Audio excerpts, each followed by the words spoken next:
All right, guys, we're going to do a super quick background replacement for Crystal and her pup here. So the first thing we want to do is duplicate the background layer, Command J, and then we want to place embedded a sky. So I found this sky on just Google image search. I feel like it'll work pretty well here. All right, then we need to shift drag this to scale it up a little bit. And one of the important things when you're doing a sky replacement is you line the horizons up pretty well. So about like that will be fine. And another thing I'd like to do is keystone this a little bit. So we'll go Edit, Transform, Perspective, and just pull the top out a little bit. See what's happening there? Okay, hit Enter. All right, now what we need to do is drag this copied layer up above so that the sky is in the middle. Some folks, when doing composites, call this a sky sandwich. So we have a sky sandwich now. Now what we want to do on this top layer is create a mask. And then on that mask, we want to paint black over the parts of the sky we don't want. So here we have a brush. It's set to black. I should probably go a little bigger with the brush. It's at a flow of 20. That's about right. Let's start brushing. Pretty easy, huh? We don't even need to be all that careful, honestly. We can come back and clean that mask up in a moment. But let's just get it roughed in.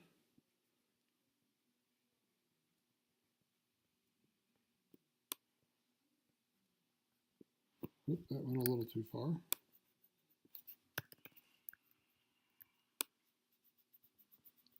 The great thing about doing sky replacements again is it's easy and you don't have to be precise.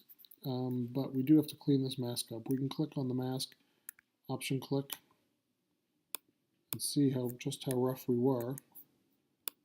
Put some black up in the corners here and over here.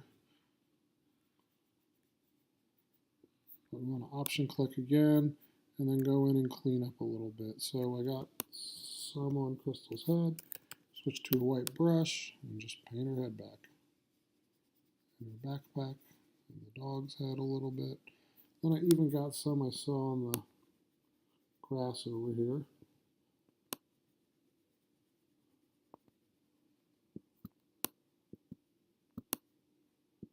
It's a little sloppier than I thought I was.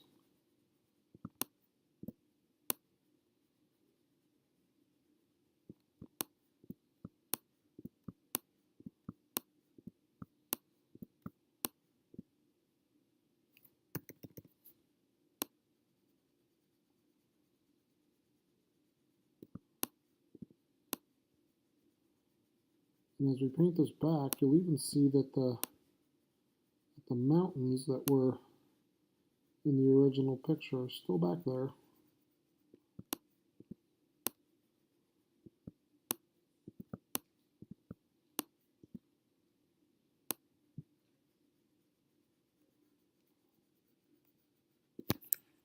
All right, that's pretty good. There is, however, one other thing I'd like to do, and that is blur the new sky a little bit, because in the real world, the clouds further away will be more out of focus than the clouds closest. So let's go to that sky layer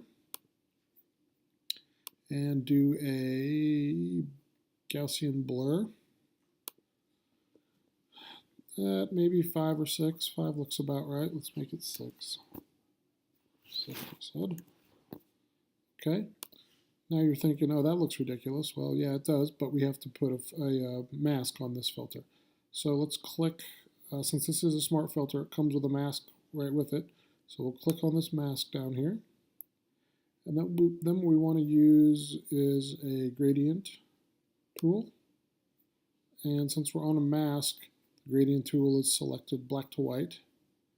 And what we'll do is, and actually I'm going to option click right on there so you guys can see exactly what's happening. I click and drag. Boom. Let's option click that again, and let me undo that. You'll see that by doing that, what I'm doing is masking out some of that filter I've added. So I'll start here and come all the way down to here. And you'll see. And you can add this repeatedly until it's what you like, starting at a lower point. All right, we can option click that mask and you can see. So everything up top is not going to have this blur. Everything down lower is. But that blur only applied to the sky layer, so it didn't blur anything in the grass. All right? I think that's pretty good and pretty easy. Hopefully this was helpful to everybody, and if you have any questions, let me know in the comments. Thanks.